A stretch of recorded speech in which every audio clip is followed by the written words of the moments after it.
Excellencies, Minister Fasslabend, Dr. Zinkanell, dear ladies and gentlemen, it's a pleasure to welcome you here at the Diplomatic Academy. This is a place where we discuss European issues very strongly, and it's a pleasure to have today for his talk the Deputy Prime Minister and Foreign Minister, Mr. Popșoi, with us. Welcome at the Diplomatic Academy. It's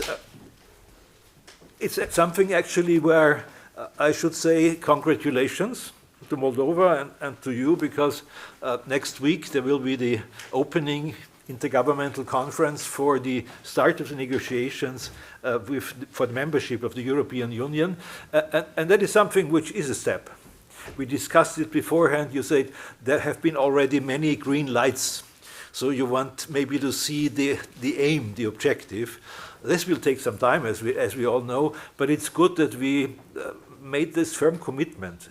And also within the European Union, it was not so easy to get to this point. As you are very familiar, these issues, sometimes parliaments have problems, sometimes prime ministers have problems with things like that in the European Union, but this will be our common problem in the future, that we have to find unanimity actually there. I remember the last time we had a statesperson from your country here was President Maya Sandu. She was here in October 21, and she gave a very energetic speech about Europe also here, as she is an energetic person. But this was the very moment when Gazprom had announced that they would shut up with sending any sort of gas to Moldova, and she was communicating almost during her speech with Ms. van der Leyen at the same time, and the solution was found after all, but this is one of these big difficult issues that you have. And let me say why I think it's the right moment that we ask you, and actually the IES, as our partner, to ask you to give a speech about the European Union path. It's because of what's happening. What's happening in Europe, and I'm talking now certainly about the security situation because of the Russian war of aggression. As we all know, Russia is not only confined to the war on the battlefield, they are also trying to gain influence in other countries within Europe. And this is actually it is a fight over whether we should allow that there are political spheres of influence by the big powers as Russia sees fit in some parts of Europe. You have Europe and the European Union on your side. I always say Europe, and I mean Europe, not the European Union only, although I have to say, when I was talking in the last few years always about Europe, the European Union always thought, that's it, European Union, that's us. And Europe is interesting, but it's different from the European Union. We shouldn't allow this. This is also certainly Austria is in favor of saying there is a European idea which goes beyond the present confines of the European Union, and we shouldn't allow spheres of influence that exist at this very moment in the minds of the Kremlin or in the minds possibly also of other countries. You are on the way, as I know, for presidential elections and for a referendum on the EU integration path. The latest figures that I got shows that you are in a good way, 54% for EU accession, possibly 28% against. Maybe the figures are already dated, but this is a strong majority for the time being, and I think this is the right move to ask the population now that the decision has been taken on the European Union side. Maybe my last word of introduction is a critical one about a book or an article you wrote, Minister. You wrote an article about that Moldova has to break with the past. It's our experience that the future does not need a break with the past, but coming to grips with the past. and trying to integrate all levels of history. And I know, as an Austrian, I not personally know it, but I know how difficult it was for the generation before us, before me, to come to grips with the Second World War and the way forward. How should we deal with the past? It took us a long time, and it took us, as I know, in the Central European region, quite a long time after 1989 to come to grips with the past. But actually, breaking with the past is a recipe for disaster. One should integrate as much as possible. I do understand you wrote this not as a politician, that was before. You wrote it as an analyst. As an analyst, I fully agree that one has to discuss these things, but I'm sure as a politician you understand that the future sort of needs also to deal with the past in a way which brings on board as many people in your country and in Europe as possible. We all know how difficult this is because of the communist times that we experienced, and you experienced especially for a long period. But I think the way forward is actually also talking about problems of the past. But this is actually the only thing where I would say possibly it is good also to try, even in difficult situations, to find a way forward dealing with the past. It's a real pleasure to have you here for the first time. Wishing you all the best and your party for the upcoming presidential elections, and welcome again from my side to the Vienna School of International Studies. Thank you.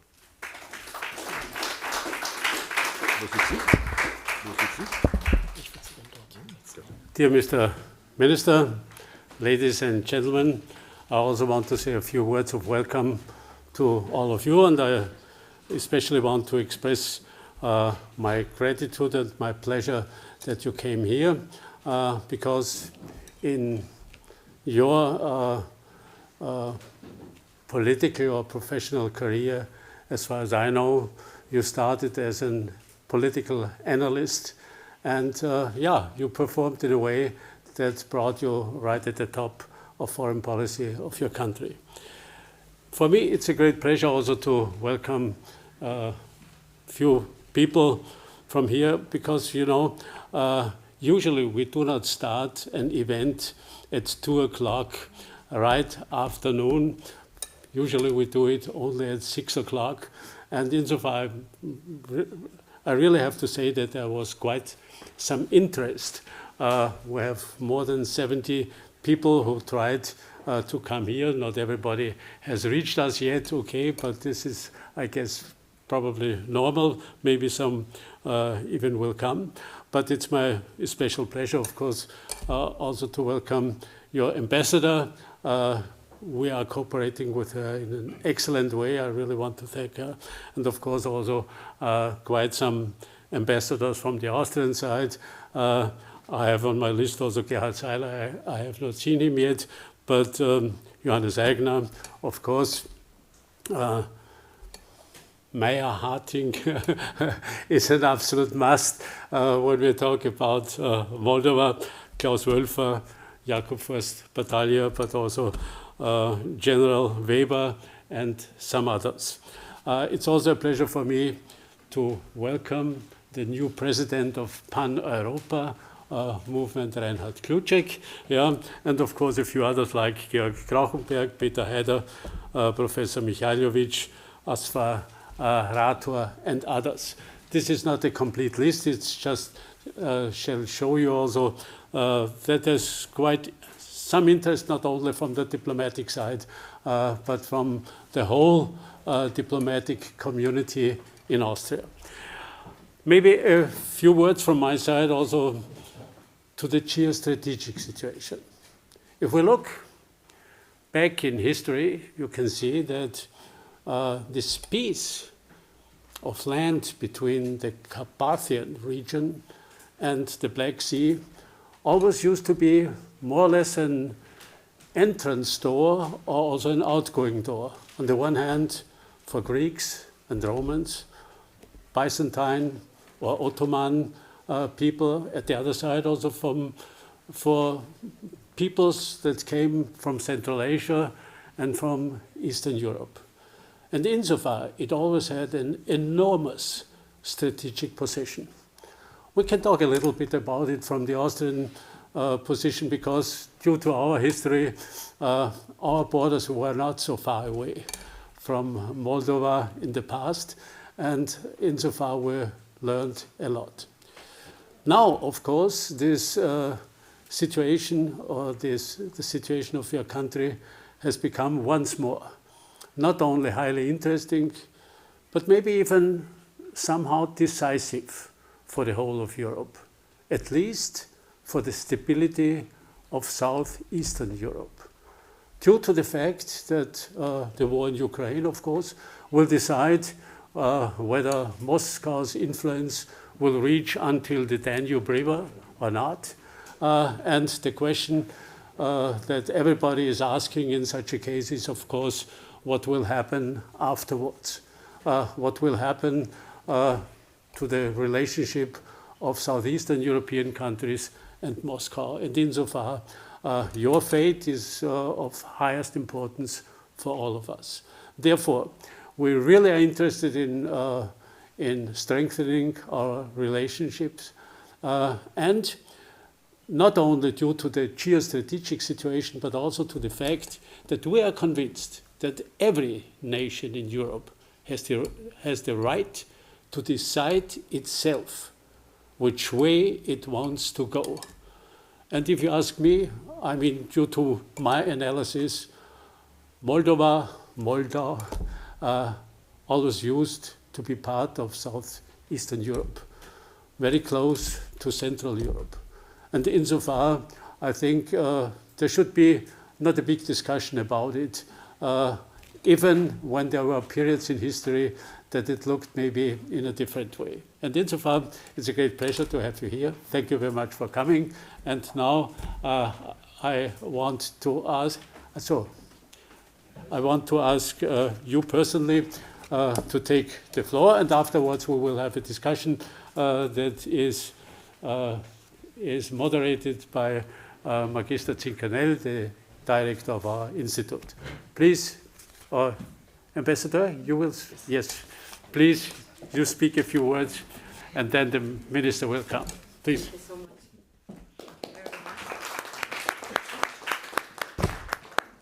I prepared my small statement in two languages, actually, in German and English, and I will start with the German. And sehr geehrter Herr Botschafter Brix, sehr geehrter Herr Bundesminister außer Dienst, Werner Fasslabend, Exzellenzen, meine Damen und Herren, es ist mir eine besondere Ehre, heute in den Räumlichkeiten der Diplomatischen Akademie wieder zu sein und Sie bei unserer Veranstaltung begrüßen zu dürfen. In den letzten 2 Jahren haben wir eine enge Zusammenarbeit entwickelt und darauf freue ich mich sehr. Und für die wundervolle Gastfreundschaft möchte ich mich bei Ihnen ganz, ganz herzlich bedanken. Ein besonderes Dankeschön möchte ich auch an Herrn Werner Fasslabend, der Bundesminister, aber gleichzeitig auch Vorsitzender des Instituts für Europa- und Sicherheitspolitik und sein Team ausdrücken. Ich freue mich, dass unser Treffen und unser intensiver Meinungsaustausch fruchtbar sein konnten. Und heute sind wir zusammen schon mit der Teilnahme des Ministers für Auswärtige Angelegenheiten der Republik Moldau, Herrn Mihai Popșoi, um über die Herausforderungen zu sprechen, mit denen sich die Republik Moldau konfrontiert, aber auch über die Chancen und Perspektiven unseres Landes, ein Teil der großen europäischen Familie zu werden.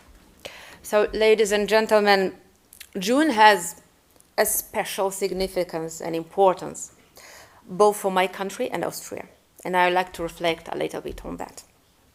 In June 2022, Moldova became a candidate country for accession to the European Union.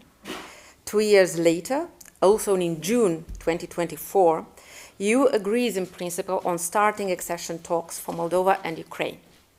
And in a week, next week, on June 25, 2024, the Belgian presidency will call the first intergovernmental conference. It was a tireless work, but this will be a crucial step for the European future of both countries. We can only become truly strong and defend our citizens in the family of the European countries. And Moldova can ensure the well-being of its citizens by implementing the European development model that values freedom, honesty, work, and respect for the rules. European integration means concrete things that each of us feels. And now let's look back to Austria's experience. On June 12, 1994, a groundbreaking referendum was held in Austria in which 2/3 of the population voted in favor of joining the European Union. Numerous Austrian political actors emphasized the importance of this historic decision. Integration into the European single market has enabled the Austrian economy to grow by an average of 0.7% per year. So this economic dynamism has contributed to the creation of jobs and increased prosperity in Austria. This decision laid the foundation for a new era of economic, political, and social integration of Austria in Europe. After 30 years, Austria is still a powerful and inspiring example for my country. Meine Damen und Herren, Österreich war immer ein Fürsprecher für die EU-Beitrittsbemühungen meines Landes. Und ich freue mich, dass die moldawisch-österreichischen Beziehungen ausgezeichnet sind. In den 31 Jahren seit der Aufnahme der diplomatischen Beziehungen zwischen der Republik Moldau und der Republik Österreich befinden sie sich in einem Prozess der kontinuierlichen Weiterentwicklung. Und heute besteht zwischen beiden Ländern eine umfassende, eine enge Verbindung. Es gibt einen intensiven politischen Dialog auf allen Ebenen, von Bundespräsidenten abwärts. Darüber hinaus engagieren wir uns beide für Förderung des bilateralen Handels und Investitionen, der Beziehungen im landwirtschaftlichen Bereich, im Tourismus, in der Kultur sowie im akademischen Bereich. In der Entwicklungszusammenarbeit gibt es ebenfalls sehr gute Beziehungen. Die Austrian Development Agency setzt derzeit 14 Projekte allein in unserem Land um, nicht nur in der Hauptstadt, aber auch im ländlichen Raum. Österreich hat viel Erfahrung in unterschiedlichen Bereichen. Wenn wir diese Erfahrung nutzen können, profitieren davon nämlich unsere Bürger und Bürgerinnen. Und es ist entscheidend, dass die Menschen diese Arbeit merken. Meine Damen und Herren, der brutale und ungerechtfertigte russische Krieg gegen die Ukraine hat vieles geändert. Für mein Land ist der EU-Kandidatenstatus sowohl ein neues Kapitel als auch eine historische Chance, ein solides, demokratisches, wohlhabendes und widerstandsfähiges Land aufzubauen, aber auch ein engagiertes Mitglied einer Gemeinschaft zu werden, der die gleichen europäischen Werte teilt. Moldau steht derzeit an einem Scheideweg und es ist von entscheidender Bedeutung, auf dem gleichen Weg zusammenzuhalten. Zum Schluss möchte ich mich bei Ihnen ganz herzlich noch einmal bedanken. Ich wünsche Ihnen ganz interessante Diskussionen und ich danke sehr für Ihre Aufmerksamkeit.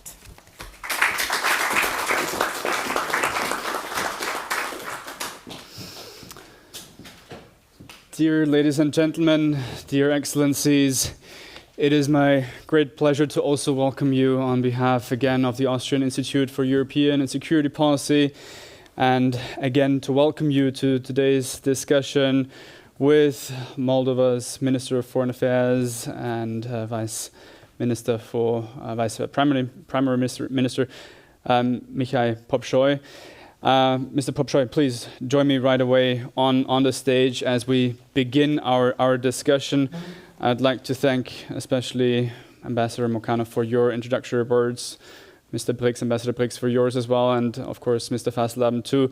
Based on that, we will build this discussion today on Moldova's path towards the EU. But before we go and talk about Moldova's path to the EU, may I introduce to all of you this gentleman's personal path to the position that he holds currently.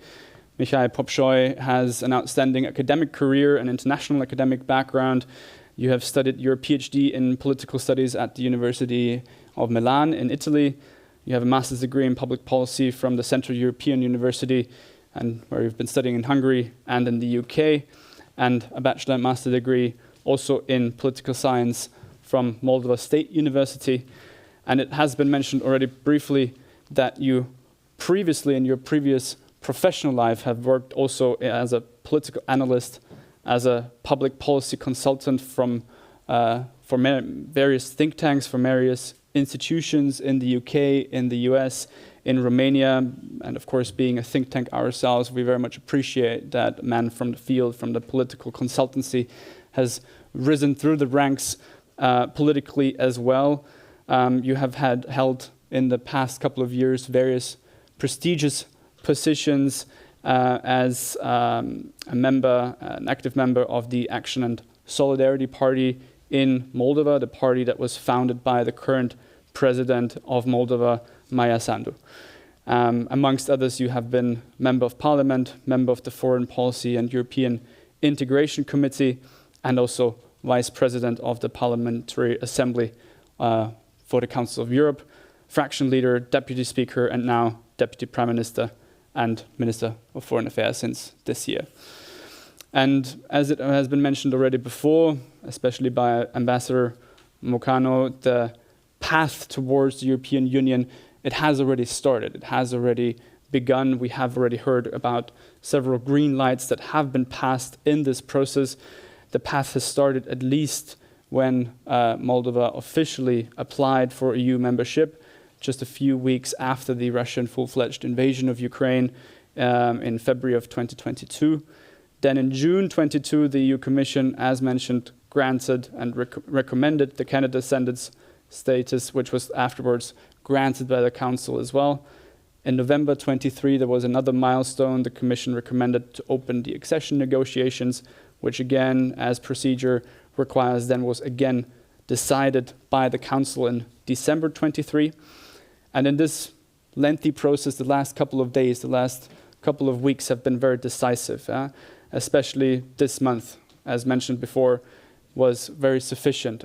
We have heard already that the EU Commission has pushed member states to open the official process with Moldova, with Ukraine, and that 27 member states have officially agreed that Moldova completed the necessary reforms to start this process. And just 4 days ago on Friday, the EU ambassadors also have basically agreed on the negotiation framework.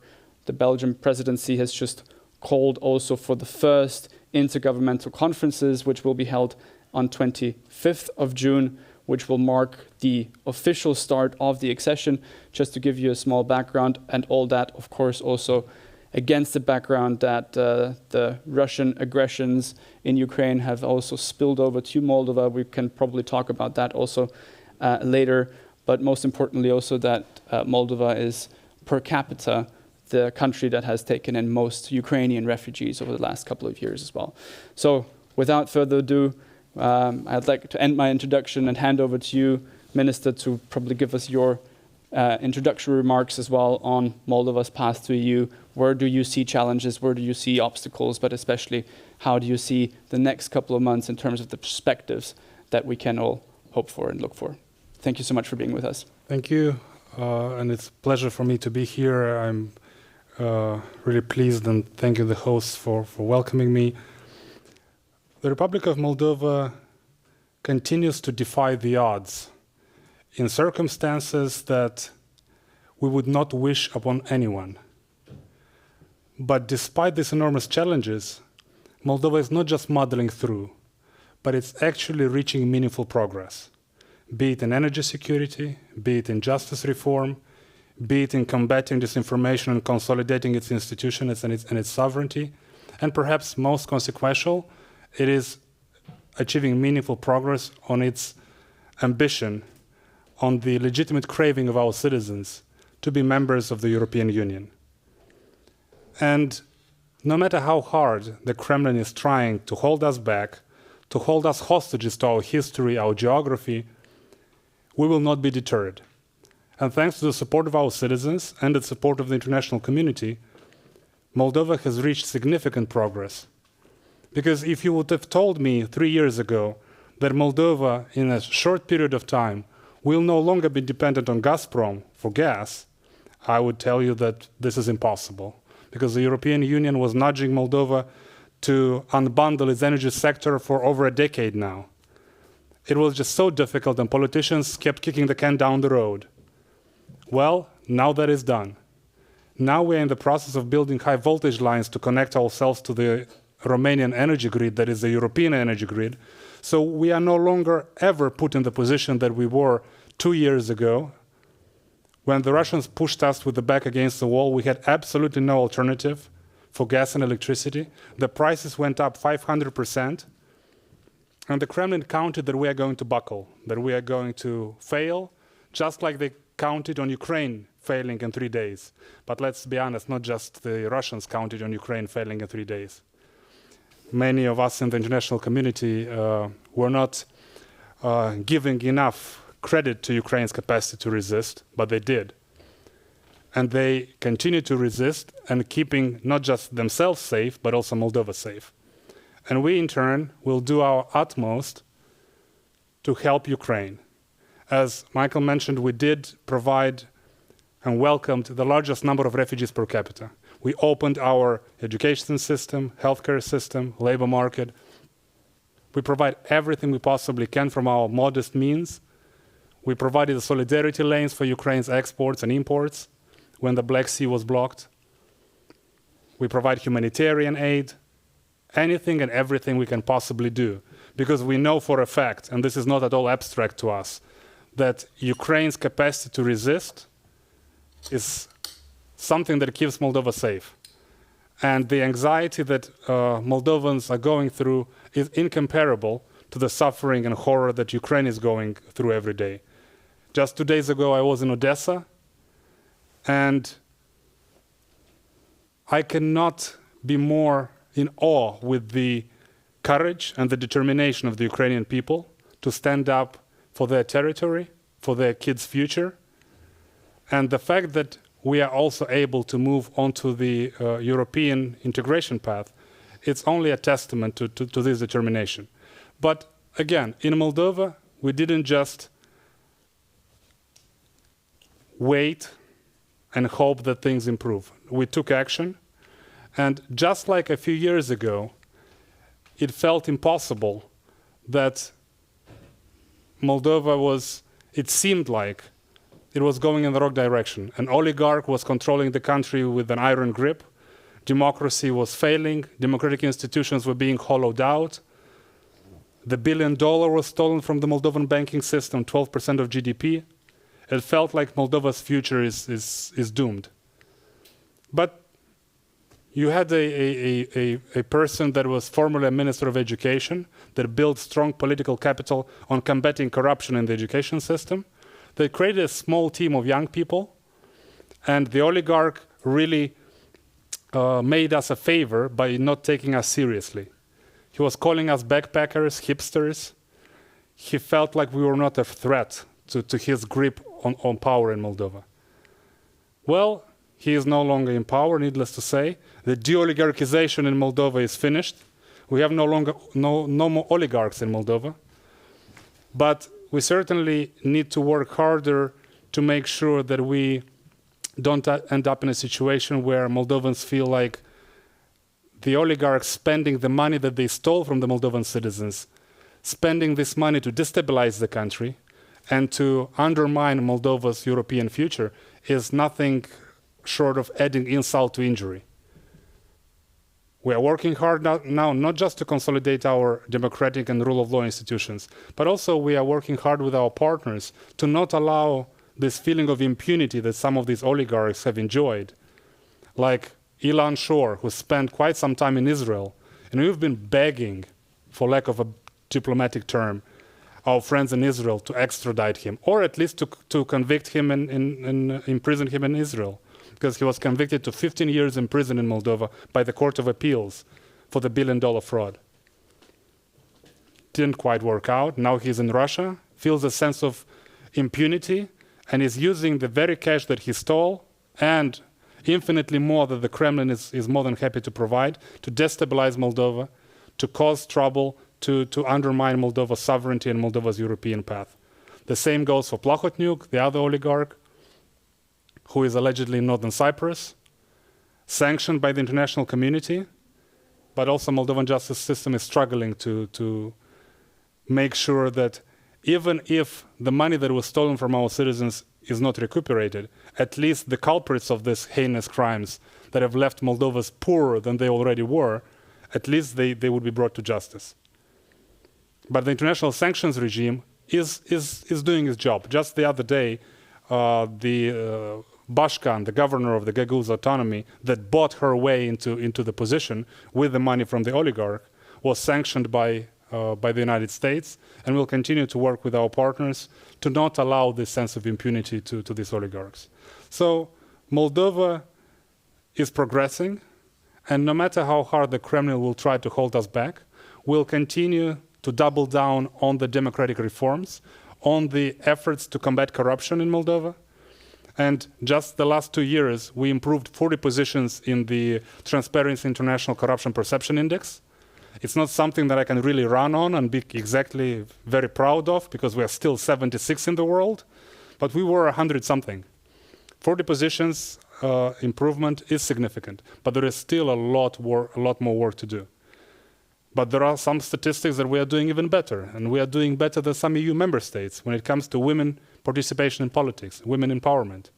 We are 26 in the world, better than some EU member states. And there was a time recently when I was deputy speaker, and I was joking with my colleague, Speaker Grosso, that he was the odd one out, because we had a woman president, a woman prime minister, a woman chairwoman of the Constitutional Court, now we have 40% of women in parliament. And that's also a statistic that puts to shame many other countries. And I'm telling my friends from the Nordic countries that we are coming after them. We will not rest till we have actual gender parity in parliament. And we've improved significantly the conditions so that all of our citizens can participate in the political process, in the economic system, so that we can tap on the resources of every single citizen. And we've been generously supported by the international community. And I'd like to thank Austria and European Union for helping us in these challenging times.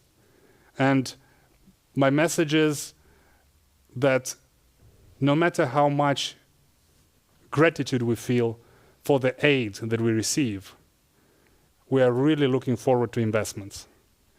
And now we are working with our partners to create a mechanism to guarantee foreign direct investment in Moldova, be it Austrian, be it German, be it American, a mechanism that is working in Ukraine, because without this guarantee mechanism, for now, when the war is ravaging nearby, it's going to be very difficult to make a case to private investors to venture in Moldova with the war being just a couple 100 miles away.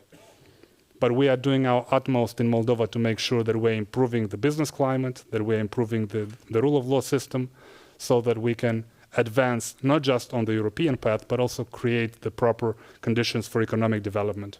Because that is what we have promised our citizens, and that is what we are committed to delivering.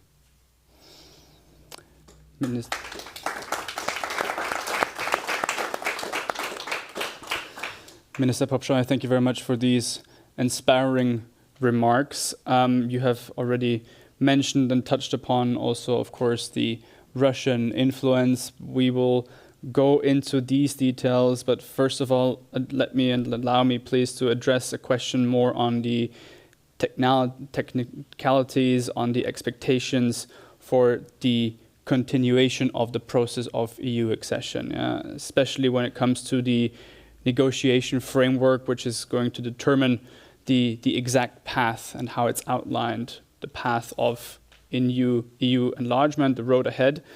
And you have also already mentioned that Ms. Sandu has pledged that Moldova will become a full-fledged member of the EU. And I suppose the expectation that she has brought forth, the time frame was by 2030. So from your perspective, what are the most decisive criteria that you expect now, especially when it comes to the negotiation framework? What are the nitty-gritty details that will be of utmost importance? Well, first and foremost, as a politician, I would like Moldova to be a member of the EU tomorrow. As an academic, I know that the accession process is supposed to be long for a reason. And my PhD was on the disconnect of democratization and Europeanization in Georgia, Moldova, and Ukraine.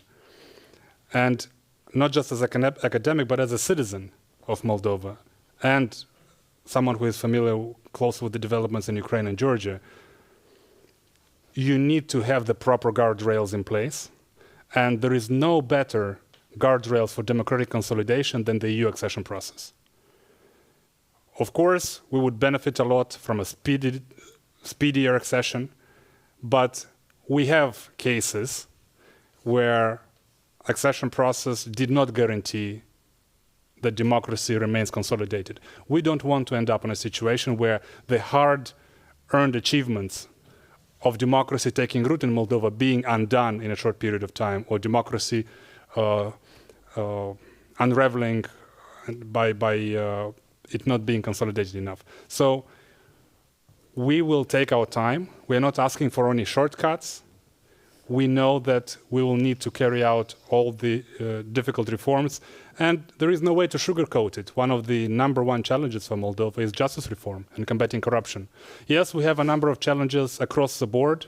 If you look now on the statistics of Moldova's efforts in harmonizing our legislation in different sectors, in some we are a little better, in some we are worse, in some we are, I shouldn't probably go there, it's more than worse. We need to work hard to catch up in some sectors more than others, but the cornerstone effort of our accession process will be justice reform. Mm-hmm. But even before having a glimpse of hope of EU accession, our ultimate commitment in the previous election, President Sandu landslide victory in 2020, our landslide victory in 2021 in the parliamentary election, even before we had the slightest hope of actually joining the EU, our main commitment, if you want, our political DNA is justice reform. Because without a properly functioning judiciary, I won't be able to convince a foreign investor, mm-hmm. I won't be able to convince even Moldovans who have hard-earned capital, be it at home or abroad, I won't be able to convince them to come into Moldova. So the #1 challenge is justice reform, and we're already seeing significant progress. The Supreme Council of Magistracy has been vetted. The Supreme Council of Prosecutors has been vetted. Now these external evaluation commissions with experienced judges from the Netherlands, US, Italy, and together with Moldovan experts are vetting the Moldovan justice system. And they're going out through the Supreme Court. Some of the most corrupt judges from the system already left, not wanting to be vetted because they realize that there is no hope for them to pass the vetting. The same now is going for the prosecutor. Just last week, we had 9 prosecutors from the anti-corruption prosecutorial body, which is highly ironic because we have a history of the anti-corruption institution being somewhat corrupt, let's put it diplomatically. So now, 9 prosecutors from this body stepped down exactly because they didn't want to be vetted, because they realized there is no hope for them to pass the vetting. This is a testament to the quality of the vetting process, and we are encouraged by these initial results. We are about halfway through the reform, and we will see it finished, because without justice reform bearing fruit for the citizens, for the country, all the others are somewhat secondary. Of course, the security considerations are very important. The developments on the front line in Ukraine cannot be ignored. It's the proverbial elephant in the room. Mm-hmm. The Russian military presence in the Transnistrian region is another complicated discussion. But domestically, the one that we have significant leverage over is the reform of the judiciary, and also providing the economic preconditions to kickstart the economy so that we can deliver to our citizens. And the rest, the capacity shortcomings in other sectors, we are very encouraged by the support of our international partners that are helping us with experts, with capacity building, so that we can overcome some of those other shortcomings. Mm-hmm. Mm-hmm. Yeah, thank you very much. We have talked mainly about the milestones that are happening on the EU level, especially now, the one that was mentioned, the 25th of June, the next upcoming milestone. However, a milestone for the entire process of EU accession that lies in the hands of the Moldovan people is the 20th of October this year, when you'll have not only a referendum on the EU membership, on the constitution, but also the presidential elections. And I've taken a brief look at the most updated polls. The polls say that the approval rate for EU membership, as mentioned already before briefly, were roughly 60 or over 60%, 65%, and President Sandu's approval rate is also currently roughly around 40, 45, 46%. What is your outlook? What is the expectation that you can give us for the 20th of October, especially vis-a-vis potential disruptions from Russia that are already now expected? Well, again, as a politician, I have to be very optimistic. I cannot afford to be pessimistic. But my analyst hat suggests that we cannot take anything for granted. Things can shift fast. In a democratic, competitive process like the one in Moldova, and the extra caveat of Russian foreign interference, and the amount of Russian proxies that are more than willing to do the Russian bidding in Moldova, the numbers do not seem ones that would give us a lot of confidence. 55% is good. With the extra 10% from the diaspora, it's roughly 60-65%. But that's still not a number that we can pump our chest and be overtly confident about. On the presidential election, things again, we are cautiously optimistic. President Sandu is by far the front runner. We are seeing now this stampede on the pro-Russian side. A number of proxies of the Kremlin are trying to outcompete each other in kissing the ring and going to Kremlin and promising to sell their soul like they have been for quite some time. And the citizens will have to judge. We, of course, from our side are looking at the numbers and in the democratic process, we hope to win, of course, in the first round. If not, we'll contend with whoever gets the largest number of votes in the second round. But it's going to be tough. The Russians are not sparing resources in funneling cash into the country to bribe voters, to create all sorts of fake news, to undermine our democratic process. But we have to be more resilient. We try to be proactive in informing our citizens about what is at stake and what the risks are. And we'll continue to work hard to reach out to every single voter, because we've had a troubling history in Moldova where a large number of our citizens, especially ethnic communities, Russian speakers, have been left on a silver platter for the Russians to exploit. The pro-European center-right parties have not done enough to work with ethnic communities. We're trying now to remedy that shortcoming.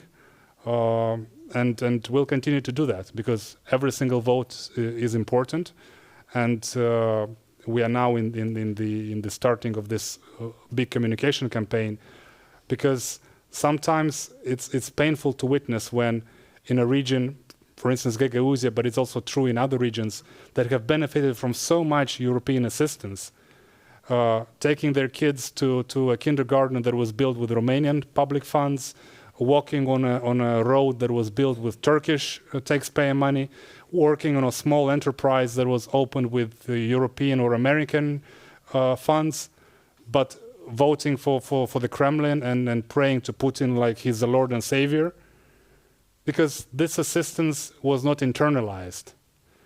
The fact that there is so much support coming to these communities usually doesn't register, because Russian propaganda, 10K spent by the Russians on propaganda usually undo $1 million or more that EU spends or US spends on infrastructure. So we need to be a lot more proactive, a lot more effective in our communication in reaching these often hard to reach audiences that don't speak the official language or speak it poorly.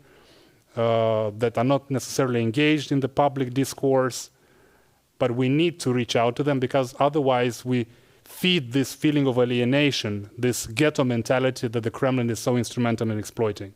So we know what we need to do. It's the hard part is actually delivering and executing on that. I find it very reassuring and refreshing that you can talk both from your political and from your analytical perspective, having a think tanker's mind in the body of a politician, and combining those two aspects perfectly. So allow me to pick your analytical brain just a little bit more, especially when we talk about this unprecedented rise also of Russian influence and Russian interference that you have experienced over the last 2.5 years in particular, especially with the rise ever since the Russian invasion of Ukraine. I have read a couple of analyses that when it comes to the information warfare, when it comes to disinformation, apparently the narrative at the moment favors Russia in the information war, not the Moldovan narrative. So knowing that these Russian hybrid forms of influence are trying to destabilize the society, are trying to stir away from the path towards EU integration, towards EU accession, what is your assessment of the current Russian influence? Well, it's certainly picking up pace, but its effectiveness, it's a testament to lack of political will of Moldovan political class for the past 30 years that have allowed the Moldovan citizens to live in this Russian propaganda environment. So the ground is fertile for them to exploit. That's why these tactics are so effective. But the reason that is the case goes back to the question that Ambassador Brix raised with Moldova not breaking or breaking from the past. It is exactly that we have not broken from the past in a geopolitical sense, because you cannot escape geography, you cannot escape history, but you can, and I would argue should, escape geopolitics and influence, and nefarious influence, because we have no problem with having good business relations with Russia. We have no problem having good cultural relations with Russia. But we have a big problem with the Russians purposefully and the Kremlin denying our sovereignty, undermining our territorial integrity by maintaining troops and munitions in the Transnistrian region, and sabotaging our democratic process. So by breaking away with the past, this is meant in a geopolitical sense, because, and in a political sense perhaps, because more often than not, we have this musical chairs in elections, in election cycles, where you have a pro-European, pro-democracy force winning, and then you have a pro-Russian, anti-democratic force winning. And then you have a lot of the efforts that are being done are being undone. So breaking with the past is more with breaking with this mold of not having a clear trajectory of development that is consistent, that is irreversible. And now we are trying to make it the case by doing away and exiting the community of independent states, which is an oxymoron because it's not much of a community and certainly very little independence allowed to its members. So now we are meaningfully breaking with our past in a geopolitical sense. When it comes to our dependence on Russian energy, we are also breaking those ties that were holding us hostage, much like many other countries in Europe. So that is our determination to break with those bonds that were keeping us in this dependency on Russia. And that is very much true when it comes to media. Because you've had this incredibly cynical situation where Moldovan politicians, Plahotniuc and others before him, owned the rebroadcasting rights of Russian federal TV stations, rebroadcasting and indoctrinating Moldovan citizens with Russian propaganda. And a nominally pro-European politician like Plahotniuc pretending to be was earning handsomely from these rebroadcasting rights while indoctrinating its citizens with Russian propaganda. Now we've done away with the Russian federal TV stations, but the damage is severe. And now, of course, through online, it's very difficult. We are building now this strategic communication center that hopefully will be able to help us better navigate this Russian nefarious influence online. But of course, we have to make sure that we remain firmly within the democratic guardrails that I mentioned earlier. We cannot afford to play the Russian playbook. We have committed and we're determined to provide our citizens the standards that they expect when it comes to democratic freedoms, freedom of media, freedom of expression. It actually took us a year of the war in internal decision-making. Should we cut off Russian propaganda in Moldova, Russian federal TV channels or not? What our citizens are going to say, what Brussels is going to say, what Strasbourg is going to say. And then in December, after a year of the war, the EU shut down Russia Today. And we figured if it's good for Europe, it's good for us. And we shut down Russian federal TV stations, something that we should have done a long time ago, decades ago. But instead, we've had political elites that were benefiting materially from this indoctrination. And the same goes for energy security. We had political leaders that had a disincentive from diversifying Moldova's energy contracts because they had corrupt interest in maintaining those contracts, be it with Russia or with Kuchurgan power plant in Transnistrian region of Moldova. Thankfully, now that is behind us. Now we have clear, transparent contracts. We are connecting ourselves to the European energy grid where everything is clear. The price, the services are economy-based, not political strings attached, as we had with Russia with the subsequent embargoes that we faced. But then again, there is always a silver lining, even in the worst crises. With the Russian embargo on Moldovan wine sector, it ended up being a blessing in disguise. And Thomas Meyer-Harding certainly can attest, being a frequent visitor of Moldova, the quality of wine significantly improved after the Russian embargo. Before the Russian embargo, we produced a lot of it. And let's be honest, some of it, especially that we were selling to Russia, was not exactly top-notch, because they were buying it anyway. After that market was closed, you could not compete with that wine in Europe or elsewhere. So in the last 10 years or more, we have new boutique wineries with hotels, with restaurants, and actually one of them is a little bit more famous than others, having hosted the European Political Community Summit with 44 heads of states from Europe. So I'm not quite ready to thank Putin for the energy crisis just yet, but for the wine embargo, certainly. So probably this is also another item on the list that we can mention when talking about shared determination, shared experiences between Austria and Moldova. Not only that June is a very decisive month, but also, of course, our love for wine. Against all odds, you mentioned at the beginning, and also against all odds, and despite the fact that you were constantly over the last couple of years under the hybrid influence of Russia, despite the fact of the energy crisis that you mentioned, of the stolen money that you mentioned, the population managed to build up some sort of resilience. And resilience is often mentioned when we're also looking at Moldova from a Central European perspective, also here in Austria, resilience against those sort of hybrid influence, cyber attacks, but disinformation campaigns, of course, as well. What is your takeaway? What can other European member states learn from that experience of strengthening resilience within the civil society and the communities?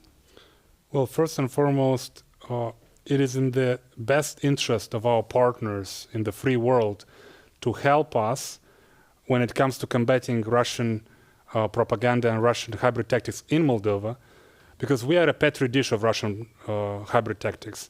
And if they see that they are successful in Moldova, they're going to take them on the road in the next election. In Austria, in Germany, in France, in the United States. So it's in everybody's interest that we can put up strong defenses in Moldova and unravel and debunk all these attempts to undermine us, because we are sort of the first line of defense, so that they don't take these tactics elsewhere. And we are improving. This strategic communication center that we are building now will hopefully in the near future we'll be able to share experiences with our partners in how we able to resist. But the sheer fact that we've been under this avalanche of Russian propaganda and all sorts of Russian interference for so many years has built this resistance in many ways. And Moldovans have learned to realize that when you have a war in Ukraine in the scale that hasn't been seen since the Second World War, it's a lot more difficult for the Russians to paint this picture that they were promoting, this rosy idea of the Russian world. Many Moldovans, even those that were feeling some leniency towards the Russians before the war, having seen the horrors of the so-called Russian world in Bucha, in Irpin, in Mariupol, in Kharkiv, a lot fewer now are looking at the Russian world as something that is at all meaningful. And even in the Transnistrian region, and even in Gagauzia, despite the efforts of the Russians to bribe the electorate. And this is a challenge. This is one of the biggest challenges that we faced. And no matter where you are, no matter how astute and charismatic of a politician you are, when you are talking to a voter and you are telling him or her the benefits from this or that policy, when he or she has an alternative of getting 100 euros in an envelope, and 100 euros is a minimum pension in Moldova, that's a very, very tough offer to resist. And the Russians are betting on that. So the important part is for us to be able to build our economic resilience so that people don't succumb to this very, very difficult choice of taking a bribe and selling out their vote, and by extension undermining the future of their citizens, of their children, in exchange for these 100 euros that make a difference for many of them. So we'll continue to work hard to build our defenses, also in cyber. We're working hard now to make sure that we have ironclad protection for our electoral process, because we've seen Russians trying to interfere in elections and counting votes. That is a priority for us now, and we'll be working hard in mobilizing our citizens inside the country, in the diaspora, because this chance that we have now with the referendum and the EU accession process, it's a chance that we have missed in the 90s, we have missed in the 2000s, and we now have this chance that we simply cannot afford to miss.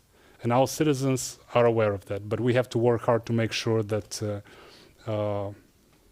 that message resonates and that message motivates them to turn out and participate in October. Mm-hmm. We have mentioned a couple of times Transnistria, we have mentioned Gagauzia. Looking into the future, looking into the next 6 months, 12 months, if the lights of the accession process turn also green in that upcoming months, now with the 25th of June, but especially also the 20th of October, if all goes as planned and we can be optimistic, how do you see these regions, especially Transnistria? Will there be an EU accession for the entire territory of Moldova? If everything goes as planned, yes, but in Moldova, you're well aware, everything always goes as planned. We'll do our utmost to make sure that in the accession process, our citizens in the Transnistrian region can benefit fully from all the opportunities that the European accession process entails, that the accession to a single market provides. And we're encouraged by the previous experience when we were negotiating the DCFTA. The Transnistrian business interests were very keen to have their interests represented in the final document that Moldova has signed and we are all now implementing, that allows Moldova to export about 67% of everything we produce to the European Union, and the Transnistrian region of the Republic of Moldova to export over 70% of everything they produce to the European Union. So there is a very strong incentive there and very strong leverage by virtue of this very strong anchoring, economic anchoring, by the business community there onto the European market, that we are confident that they will be more than eager to be part of this accession discussions. Of course, we are the interface that talks to Brussels, that negotiates with Brussels, but we will be very open to make sure that the economic entities and whatever downloading of European technical standards also takes place in the Transnistrian region of the Republic of Moldova, so that every citizen of Moldova can benefit from these opportunities that stand before us. So again, there is cautious optimism here, not so much on the Russian military presence. That is a bit more difficult, as Thomas can attest to. But there is also opportunities when it comes to future discussions whenever the conclusion of hostilities in Ukraine will take place. Our friends in Kiev are open to also discuss the Transnistrian issue so that they don't end up with this prolonged disturbance behind their back and this continuous vulnerability. So there is also potential there, but as long as economically we're firmly anchored and as long as we move onto the European path, this creates positive momentum also for the reintegration process. Allow me to ask one more follow-up question regarding Transnistria concretely. The Transnistrian Congressional Assembly just recently requested Russian support against, quote, an increasing pressure from Moldova on Transnistria. If we look now, the aftermath of the 20th of October, if everything, as you mentioned, goes as planned, and the people of Moldova vote with a large majority for the EU accession, for the referendum, for the continuation of President Sandu, do you see that within Transnistria there might be some sort of threat that they might be seeking some sort of annexation from Russia? Well, I should make a small correction to the quote. They asked for Russian diplomatic support, because the first draft of their statement said exactly like you quoted it, but then in about an hour they had to come up and edit that statement, because even they figured out asking for Russian support would be too risky and could be misinterpreted. So they asked for Russian diplomatic support. Okay. And before that, there was this gathering of so-called people's deputies, but nothing really came out of that. They didn't ask for any annexation, they didn't ask for independence, because they are aware, at the end of the day, of the repercussions that could entail. And the fact that the folks that are calling the shots in the Transnistrian region are on the ground there, they understand the repercussions. And having seen the horrors in Ukraine, if they are at all reasonable and if they at all have any desire to maintain the community intact, that they would not venture into inviting the Russian world, because we are all clear what that entails. So things have remained calm in the Transnistrian region, and we are firmly committed in maintaining that the case. We are firmly committed to a peaceful resolution of the conflict there, because frankly there isn't really much of a conflict when you talk to people. People on both banks of the Dniester, they don't really have a conflict among themselves. It's an artificial construct created in the early 90s by the Kremlin to deny Moldova its capacity to exercise its sovereignty. And since then they've executed on that plan, unfortunately. Despite the commitment and the international obligation under the OSCE summit in 1999 to withdraw the troops and munition, they still failed to do that. But we'll continue to work with our international partners to create the circumstances for them to do so. But in the Transnistrian region, things are calm, despite from time to time they're trying to create some small disturbances, but nobody has an interest in any escalation or any thing that would cause any difficulty to our citizens, because at the end of the day, over 95% of citizens in the Transnistrian region are Moldovan citizens. So we cannot afford to make their life more difficult than the Russians are already making it.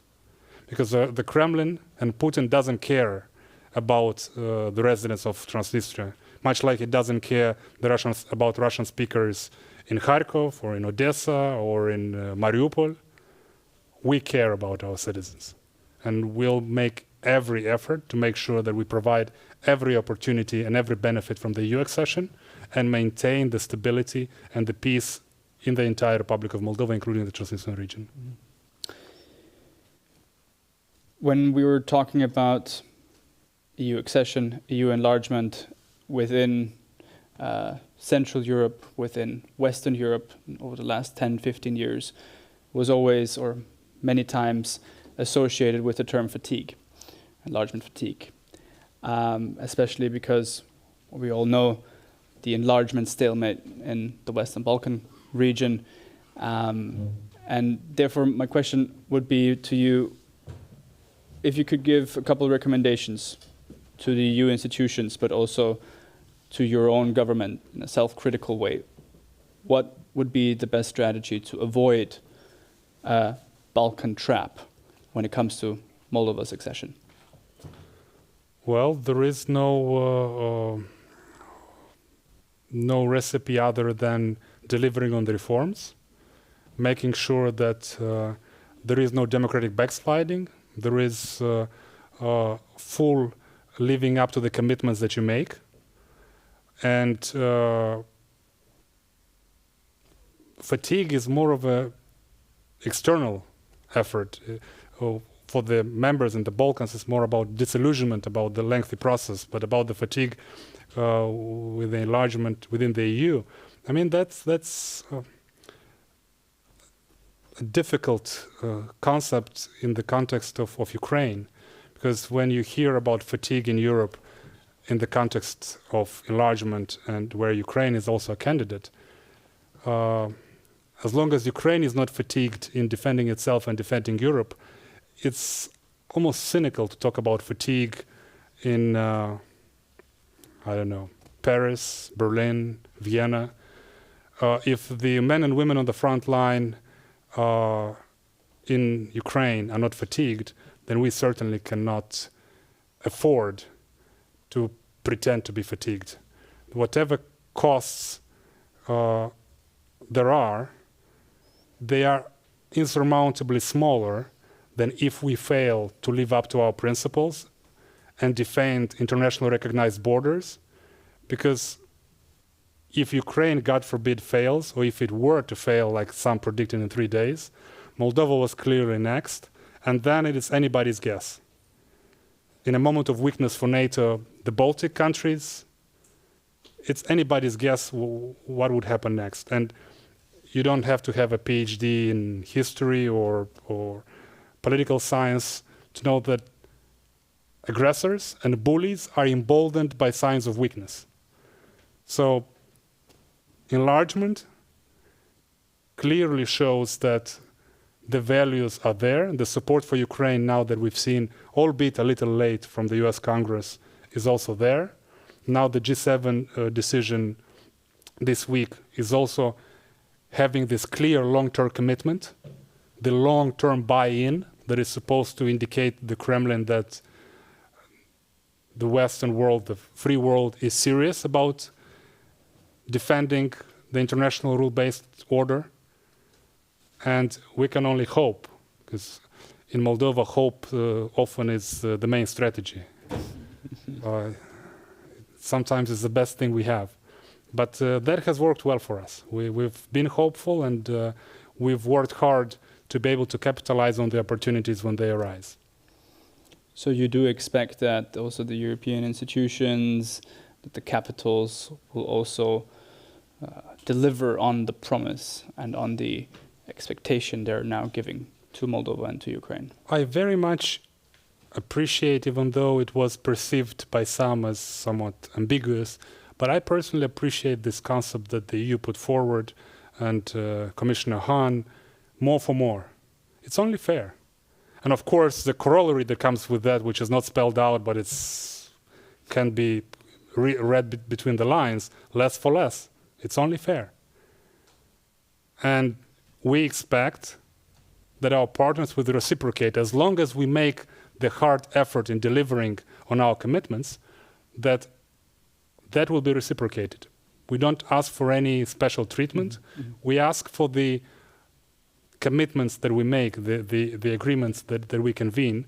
If we live up to those commitments, then we proceed further. Of course, there is this broader discussion that is sort of beyond my pay grade, as American friends say, when it comes to the decision-making process in the European Union, the unanimity versus qualified majority. That's a difficult discussion to be had, and we understand that. But at the same time, we expect that the principle that has been spelled out and the process that has been there for quite some time now, we all live up to those promises and those expectations. I have one last question also on my agenda before we will also give our audience the chance to ask one or two questions. And of course, it comes again from a think tank perspective and picking on your analytical academic brain. We have mentioned that you have recently also published your PhD thesis on Europeanization versus democratization in Georgia, Moldova, and Ukraine. And you have made this conceptual distinction, you've briefly mentioned it yourself, between democratization and Europeanization. And I suppose if I read these concluding remarks correctly, you said that an increasing Europeanization while becoming less democratic in the absence of tangible membership perspectives will lead to no political commitment, no real willingness for political reforms that would, however, be very necessary, also in the case of Moldova. Now, of course, recently we have seen those absence of membership perspectives changed. We have now, as mentioned, concrete perspectives for Moldova to reach that membership within the next couple of years. We have elaborated on those potential and perspectives. So with these recent changes in EU perspectives, do you see also within the current government, from a very self-critical perspective, from a very self-critical assessment, these necessary reforms being made? Well, certainly. We try to, first and foremost, live up to the expectation of our citizens. And the reforms, we started them before having clear expectation or hope of actually getting a membership perspective. This was the foundation of our political agenda, and the primary consideration is making the reforms for the sake of Moldovan citizens. If it helps us to accede to the European Union, it's only better. But the underlying thesis in my dissertation was that during the time of the oligarchic system in Moldova and in some other countries that shall go unnamed, the democratization is a facade democratization, is a Potemkin democratization, where there is a pretense of democratization, but behind the facade is very much the same old corruption, the same old anti-democratic system, and that's where the disconnect was. Because normally, Europeanization and democratization, they should be to some degree synonyms, because it's democratization is Europeanization encompasses democratization. It's sort of indigenous. But in contexts like Moldova before, when Plahotniuc was in power and before that, there was sort of this veil of Europeanization, especially on the economic front, but on the political front, there was very little of actual democratic reforms in line with European aspirations. Mm-hmm. Now, in Moldova, we've sort of maybe not quite finished breaking this mold and breaking this disconnect, but we've certainly made significant inroads in actually having Europeanization and democratization being more synonymous rather than antonyms. That was sort of the gist that I was referring to, and we'll continue to work hard. There is no end in sight to positive improvements that you can make in a democracy when it comes to rule of law, combating corruption. There is plenty of work to do even in some of the countries in the top of the rankings of Transparency International or Bertelsmann Stiftung Democracy Index. And we remain committed to doing this hard work. And yes, we are happy that now we have this light at the end of the tunnel with the EU accession. Hopefully it's not the train coming from the other side. We hope that it's a real positive outcome, and we'll certainly work hard to make it so. Excellent. And we will continue also to support this effort. And now I'd like to open the floor for questions. We have some time for questions from the audience. If I can just ask everyone who is going to ask a question to be brief and very concrete, that would be much appreciated, so we can also have the possibility for several questions. Please. Yeah. So my name is Jun Saito. At first, thank you very much for your quite precise presentation. And my question is, first of all, do you think the EU membership of Moldova is a guarantee enough for Moldovan security? And the second question is, if the conflict in Transnistria is not solved in the long run, would be the EU membership similar with Cyprus a solution for Moldova? Thank you very much. Well, these are two very difficult questions. I'll try to be brief. On the security, of course, EU is not a guarantee of security the way NATO is. There is no discussion there. In Moldova, there is not enough democratic support for NATO membership. Because of Russian propaganda, it's a long story. We are now trying to open up the discussion about alternatives to Moldovan security, but we need to give time to our citizens to wean off this Russian propaganda, because the Russians have been very instrumental in cementing this notion in many Moldovan minds that neutrality is a guarantee of security. In the context of Moldova, that's very difficult sell to make. When you have a war nearby, when you have a Russian military presence despite our will, that's for Austria, maybe. I'm not to judge. For Switzerland, certainly. For Moldova, not so much. But that is a very soothing idea for many Moldovan citizens, because you don't need to spend on security, you are small, nobody's going to attack you, you are not causing trouble to anyone. Well, now, with the war ravaging near door, that's a much more difficult case to make. We are working to have open up this public discussion. In 2 weeks, I'll be attending hopefully going to Washington for the NATO summit. We try to explore all alternatives.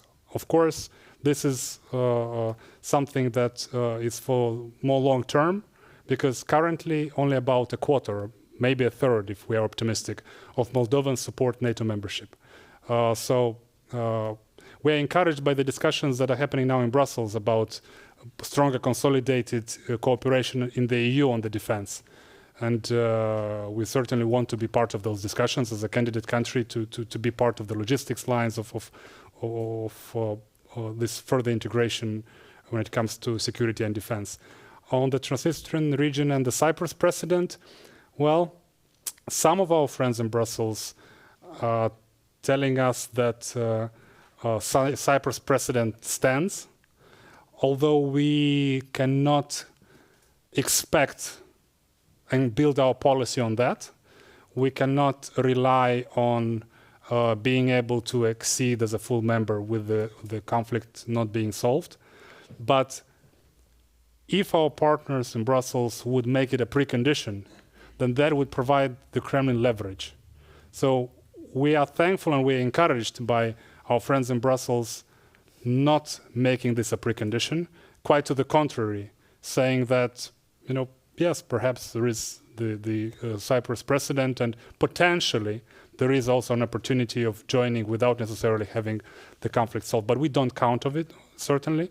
We will work hard to make sure that we use all the avenues and all the incentives that come from the accession process to draw the Transnistrian region in, with positive economic incentives, and there are already positive developments. From the beginning of the year, they are starting to pay customs tax in Moldova for the first time in 30 years. And step by step, we are going to provide more services in exchange for payment like any other region of Moldova does. But it needs to be step by step so that it doesn't create undue stress to our citizens. Thanks a lot. Congratulations, Minister, for starting the EU negotiations. That's really a big achievement. About NATO, this question was already asked. That would have been my natural question, but I want to ask you about Kosovo and the recognition of Moldova, of the Republic of Kosovo, as a litmus test for Europeanness and your courage and your designed devotion to the West. Thanks a lot. Well, I'm not sure I quite buy the framing. Given our circumstances, I would disagree that it's a lack of courage or any European allegiance by not taking that step. We have our challenging circumstances, and there are a number of other EU member states that haven't done so. So we will respectfully take our time. We have good cooperation and great respect for our friends in Kosovo. We have good political cooperation with them, and we welcomed the president of Kosovo at the European Political Community Summit that we hosted in Moldova, but the formal decision on recognition will have to take its law. No? Okay, then we move on here.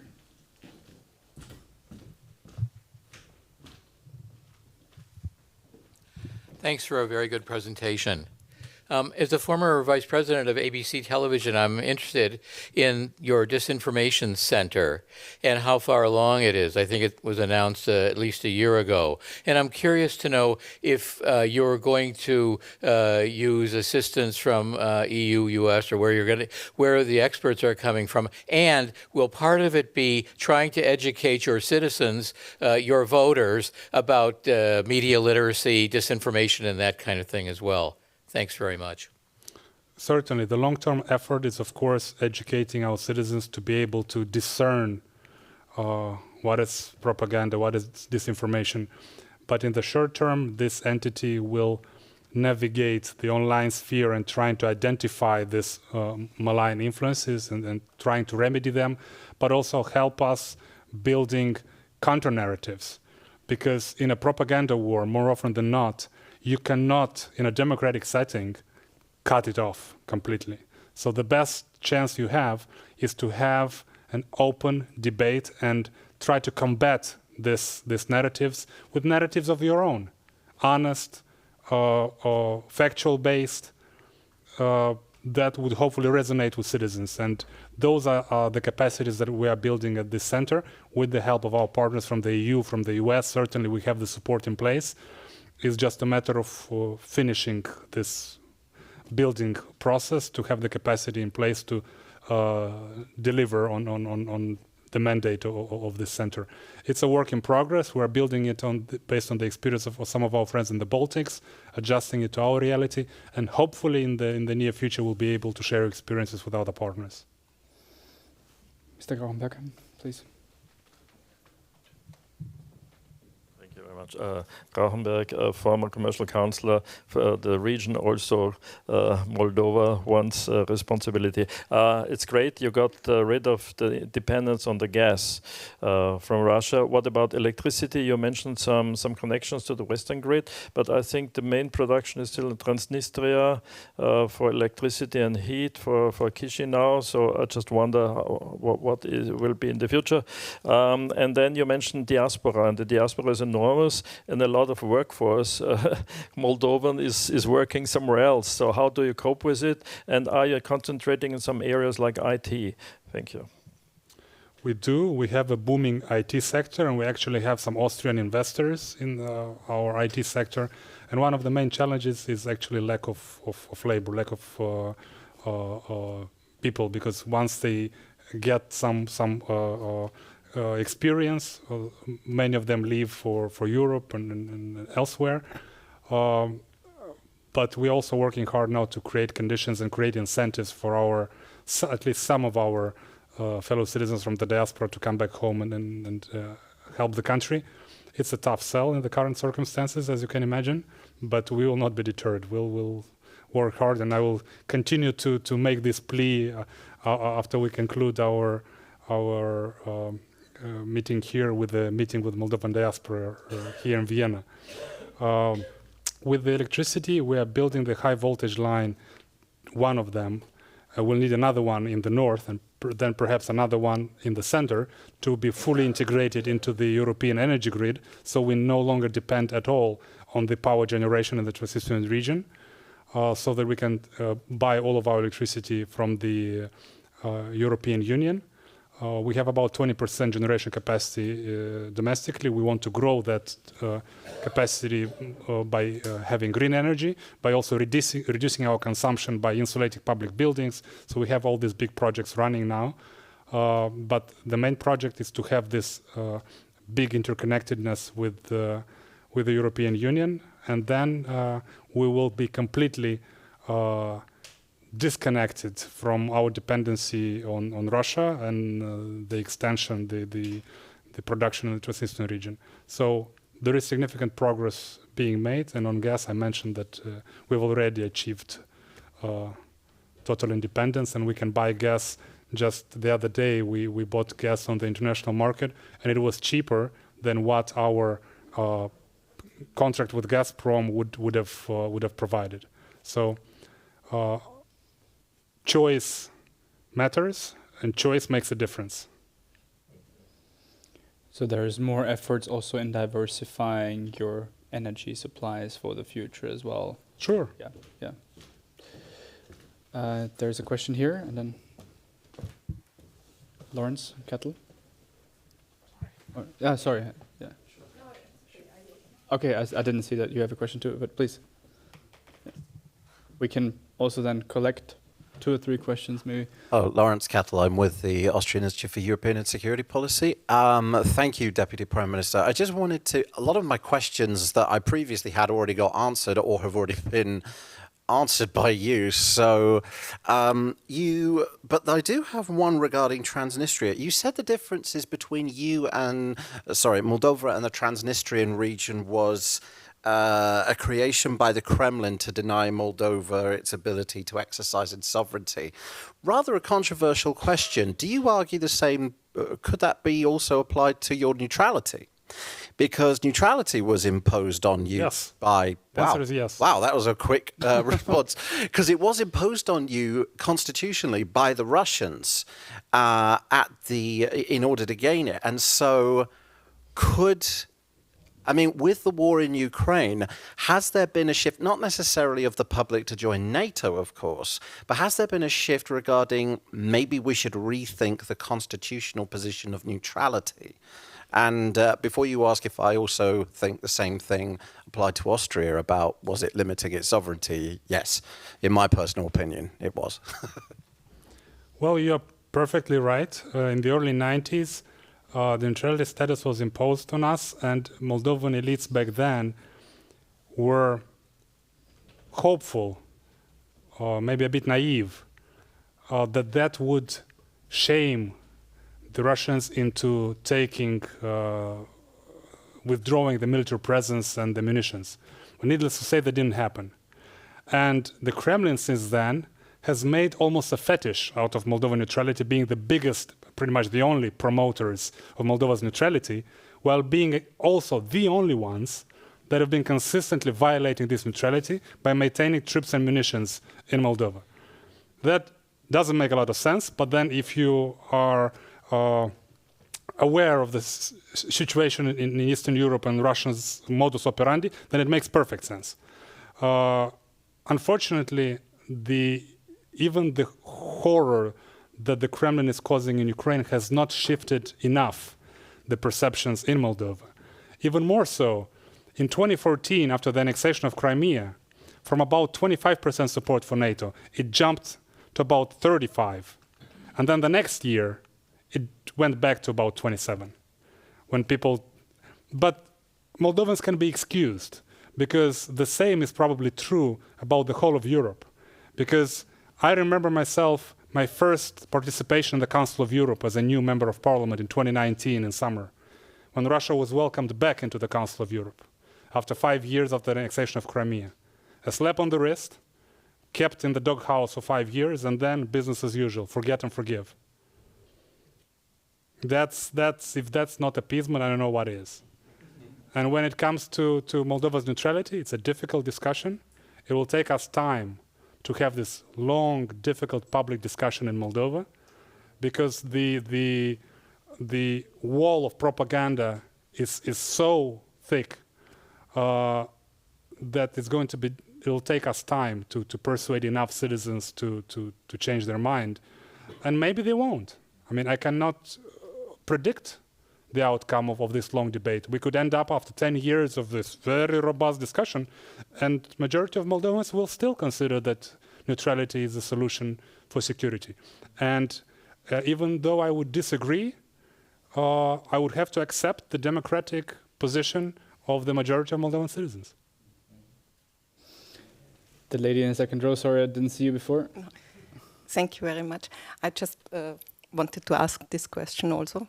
As you said, it's quite naive. I was thinking also to make a diplomatic solution like Georgia, Ukraine, and Moldavia to be neutral and to have it like a buffer zone between West and East, and to make peace.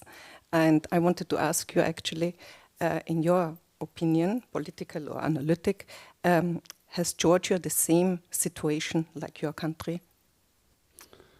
Well, I'm no longer an analyst. I'm a member of the cabinet. So to comment on the political situation, domestic affairs of a friendly country, it's a difficult situation to be in. Certainly when it comes to the situation of Moldova, we will do our utmost to make sure that we discuss it with our citizens, but it's ultimately up to the citizens to decide, and we are not in a position to make recommendations about other countries. If I were more in a analyst circumstance, I would perhaps be more willing to venture into more assessments. Mr. Fasslabend, I think you also have a question. We have talked now about Ukraine, even Georgia, Transnistria. My question would be, how is the relationship between Moldova and Romania? Great. It's never been better, and I mean, honestly. But just a small caveat to the previous question regarding neutrality and Ukraine. I mean, we all remember that Ukraine, before the Russian invasion, was a pretty much de facto neutral country. It was a non-aligned, non-member, the Budapest Memorandum, yeah? Didn't stop the Russians. And the claim about NATO, after Sweden and Finland joined, isn't that point mute? I mean, if it ever needed to be muted, because few were buying it other than Russian propagandists, and I'm sure even they weren't buying it. So it's clear that the narrative that they are promoting had nothing to do with reality. But when it comes to Romania, our relationships are truly the strongest that they've ever been. Our partnership and our cooperation at all levels. And I mean, we were talking earlier about the EU accession. I'm a full-fledged EU citizen. I'm a citizen of Romania. President Sandu is a full-fledged European citizen. More than half of Moldovans at home, and certainly a lot more than half of Moldovan diaspora are European citizens. I remember when we were applying for the EU, the questionnaire that we had to fill, there was some very curious questions there, including the nationality and the ethnicity of members of parliament, which I found quite strange. But we were happy to oblige. We ran I was a faction leader in parliament back then, and we ran the numbers, and it turned out from the 63 members of parliament from the faction of the party that I had the honor of leading in parliament, I believe 56 were members, or certainly more than 50, we are not quite representative of the Moldovan population. We represent more the pro-European electorate. So that's where the pro-Romanian voters were the majority are Romanian citizens and full-fledged citizens of the European Union. And there are even some Romanian citizens in the pro-Russian opposition.